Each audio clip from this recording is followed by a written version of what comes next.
Not the political DACA. Okay, good. Yes, So, not the policy one. okay, I thought you talk about DACA. You are focusing on the global stuff.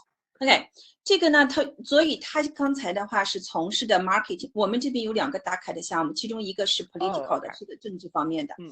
那么他呢，就是说他继续走这条线，因为他Jackie 参与到这个 yearbook 上的重要的一点就是通过 marketing， 他的商业的背景，他的 business background， 所以他继续向下延伸。那么通过这个 DACA 呢，他又跟哈佛的一些学生合作，写了好多的文章。那么这块又获得了一个大奖。Could you tell us the name of the reward you got? So the articles I wrote with the Harvard students, that was more for like when I was doing that internship. But for DECA, it's kind of like a separate thing. Like it was a business club that I was a part of, and I had leadership positions in that as well. And so DECA is where like we get like a case and we have to like read over it, and it's very similar to HOSA, which is like the health version of it. And through that, I received first place in my category back to back, and like best in the state 2 years. And then the first year I started, I got 3rd place in my category in the state. And then all 3 years I competed at the international level. Okay, very nice. Okay, did you get into the semi-finalist or the finalist in the nationally? Internationally, for the events that I competed in, I didn't, but through that, they had like a challenge where it was like the DECA social media challenge, and that one I placed top 20 for international. Very nice. OK， 通过刚才咱们又可以理出一条线，刚才有3条线，咱们继续来啊，记住了，这是一个音乐的这条线。刚才讲到了是个 yearbook， 通过 yearbook 呢获得了至少2个奖项的。OK， 那么下面一条线还有一个就是在餐馆里面的。第4条线刚才出来的一条线啊，就是这个 internship。还是我微博里面提到了这个系列里面，这个 internship 是非常非常重要的。在美国高中里面的话，你可以很轻松的找到好多的 internship， 就是通过你的社区，你到公司里面，到大学的研究室里面，这个是非常重要的。还有一块刚才提到了，就是我觉得这块是非常重要的一块 ，Jackie， 就是 reward， 你不能不说，这块是 the cherry on top of the cake， 这块是非常重要的一块。当然前面这些基础是很重要的，因为你在申请大学的时候啊，我们用 Common App。Did you use the Common App? Because I applied to 30 colleges, like I had to use the Common App and the Coalition, but for the most part, like I put all the important ones, like the ones I did first on the Common App.OK， so 在 Common App 上面申请大学用的，其中专有一个项就是要列出受奖的奖项来，从高到低列出来的话，如果你没有东西可写的，那这就是比较不会是一个很好的经历。像 Jackie 的话，你有太多东西可以写了 ，Top 20是国际前20，有好多的话都是国家大奖、州里的大奖，还有各种专项奖项。非常棒 ，very good, beautiful case, beautiful package. Thank you. So more on the business / like because a lot of my application was surrounded about business, social media, and journalism. And that same summer when I was interning at that nonprofit as a writing intern, I also participated in the Princeton Summer Journalism Program, where they selected like 36 students out of like 350 applications, and it was all paid for. And I went to Princeton for 10 days and like had different workshops and seminars with Princeton professors and like professional journalists from like the Washington Post, like the New York Times and things like that. And through that, I wrote a lot of pieces, and they were featured in our like Princeton Summer Journal.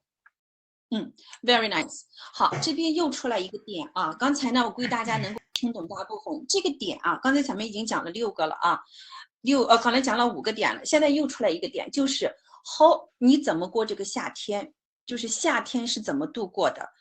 其中今年的 Princeton 上的申请里面就让你谈到啊，有一篇论文就是要谈你的夏天是怎么度过的，是不是 Jackie？ Yes. Yeah. For the Princeton one, there were, and the Stanford application as well. There was asking us what we spent that summer. Yeah. 所以说同学们一定要注意，到9、10、11年级的夏天是非常非常重要的，也是你弯道超车的一个非常重要的时候。那么在Jackie 的这个 package 里面非常好看，非常好的一个就是他呢夏天是到了 Princeton， 这个是36个人进了10天的到 Princeton 到他的学校里面去进行，不是咱们说的夏校啊，这个以后咱再讲。国内经常说夏校，这是 summer school. Jackie understand that summer school is for bad students who have to catch up. 国内经常说夏校，这个夏校其实是一个误解啊。在美国的话，夏校就是说你平时考试通不过的学生才去上夏校的。那么他去了这个 Princeton 呢，进行了10天的这个研修。跟Princeton 的这个教授，这个经历是非常非常重要的，这个提醒大家一下。那么大家要记住一点啊，经常我给大家说，有的那个他们人会反对，其实经过的人都明白，你只要花钱参加的夏天的项目 summer program， 一般对你申请大学是无效的，right Jackie？ Yeah， 刚才你。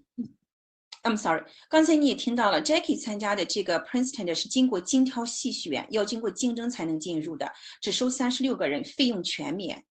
现在呢，好多大学推出了好多这种项目啊，夏天的这种 summer program， 他们呢要收钱，收很高很高的费用。这些项目里面，就我了解的话，除了一个SSI 那个还值得去的话，SST。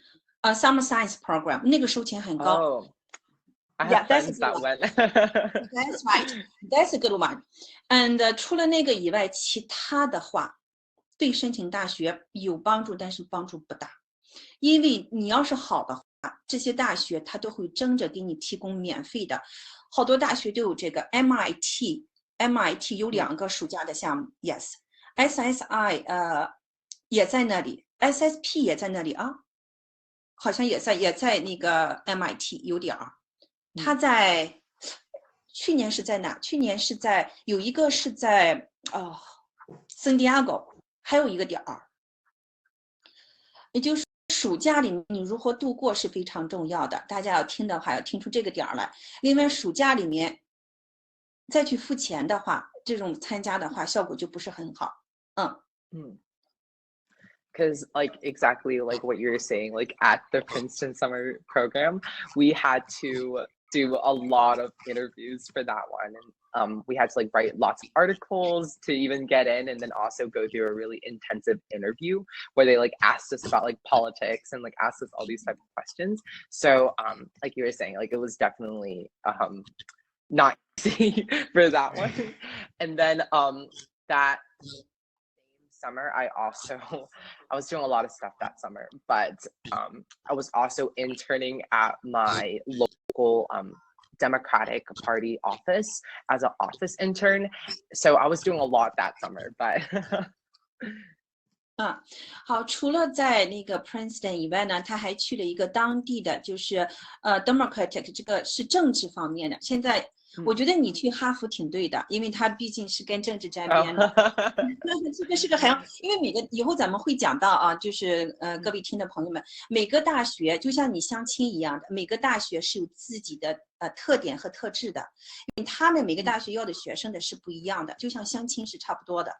那么他就去了当地的一个Democrat 一个这个政治的跟政治的进入了，我觉得这一块对你申请哈佛的辅助力非常非常大。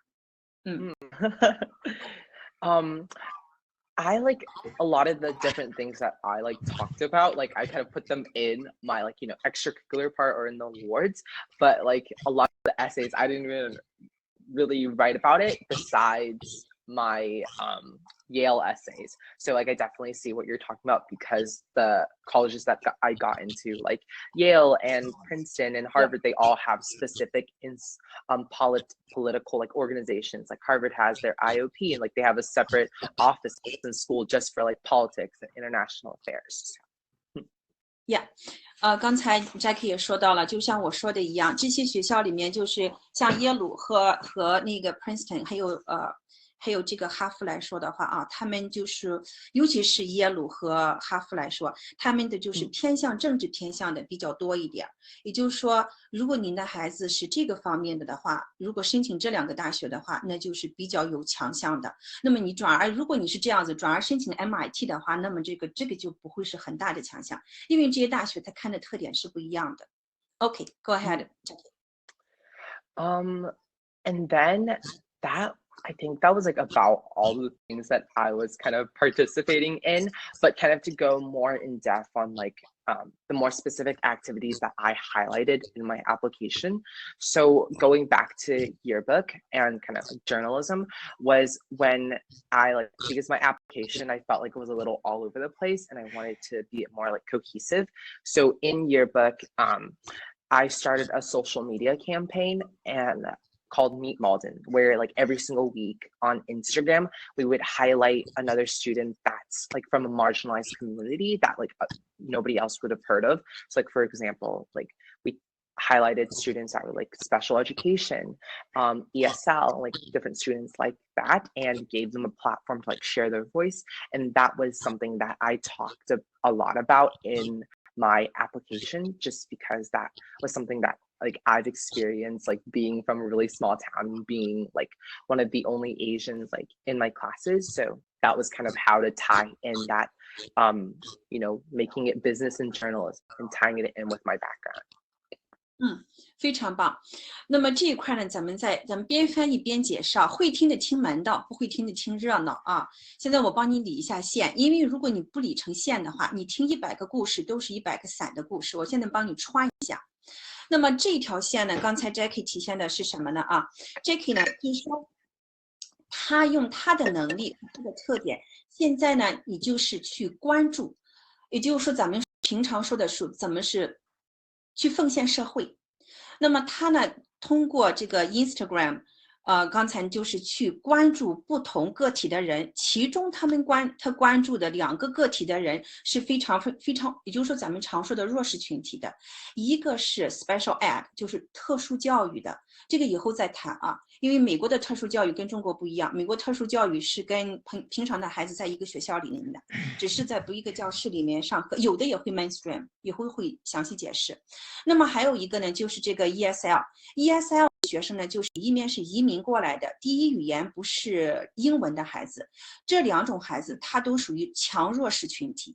那么 Jackie 利用他自己的特点，通过他社交平台把这2种孩子关注进行介绍出去。那么这个体现了，这是所有大学，不仅仅是就是哈佛、耶鲁的所有 Top 20大学非常关注的孩子身上有没有的一个特质。